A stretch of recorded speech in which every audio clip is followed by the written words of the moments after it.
அண்ணே அண்ணே எனக்கு கல்யாண நாளைக்கு புது வண்டி வாங்கி கொடுனே.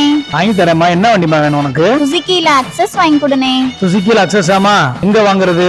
நம்ம கருப்பன்ட்ட கேட்போமா. நாளும் தெரிஞ்சவன் நாடறிஞ்சவன் ஒருத்தன் தான். அவனுக்கு தெரியாததே கிடையாது. எந்த ஷோரூம் வாங்கணும் அவன்கிட்ட கேட்போமா. அசானே மதுரையிலேயே கைராசியான ஸ்தாபனம் எடுத்துக்கிட்டாலே நம்ம சுரபி சுசுகி தான். நம்ம அழகர் பட்டணத்துல பாத்தீங்கன்னா புதூர்ல இருக்கு, மீனாட்சி பட்டணத்துல பாத்தீங்கன்னா வில்லாபுரத்துல இருக்கு. எங்க போய் எடுப்போம் கேட்டு சொல்லுங்க. ஆமா மாமா, நானும் வில்லாபுரம் சுரபி சுசுகி பத்தி கேள்விப்பட்டிருக்கேன் மாமா. இங்கதான் கடல் அளவுக்கு புது வண்டி நிப்பாட்டி வச்சிருக்காங்க. அதனால நம்ம பிடிச்ச வண்டியை பிடிச்ச கலர்ல எடுத்துக்கலாம். அதே மாதிரிக்கே என் ஃப்ரெண்ட்ஸ் எல்லாருமே ஈஸ்டாம் 6R வண்டி வச்சிருக்காங்க. இங்கதான் சர்வீஸ் பண்றாங்க மாமா. சூப்பராவும் ஃபாஸ்டாவும் சர்வீஸ் பண்ணி கொடுக்குறாங்க. அதே இடத்துலயே ஸ்பேர் பார்ட்ஸ் இருக்கிறதுனால புது வண்டி தயாரிக்கிற அளவுக்கு ஸ்பேர் பார்ட்ஸ் வச்சிருக்காங்க. அதனால நம்ம வண்டிக்கு என்ன உதிரிப்பாக வேணும் அப்படின்னாலும் உடனே அரேஞ்ச் பண்ணி கொடுத்துறாங்க. இவ்வளவு ஃபெசிலிட்டி இருக்கிறதுனால நம்ம அம்மாவுக்கு வில்லாபுரம் சுரபி சுசுகிலே புது வண்டி எடுத்துடலாம் மாமா. அப்புறம் மச்சான், அதுல ரொம்ப கைராசியான நிறுவனம் தெரிஞ்சு போச்சு. இப்போ உங்க தங்கச்சிக்கு அங்கேயே வண்டி எடுத்து கொடுத்துருவோம். ஐ ஜாலி ஜாலி. எனக்கு பிடிச்ச பச்சை கலர்லயே எங்க அண்ணன் வண்டி வாங்கி கொடுத்துருச்சு. மதுரை மக்களே, நீங்களும் புது வண்டி வாங்கணும்னா நம்ம வில்லாபுரம் சுரபி சுசுகிக்கே வந்து வாங்குங்க. இப்ப வண்டி வாங்கணும்னு நினைச்சிட்டு இருக்க உங்க ஃப்ரெண்ட்ஸுக்கும் இந்த வீடியோவை ஷேர் பண்ணி விட்டுருங்க.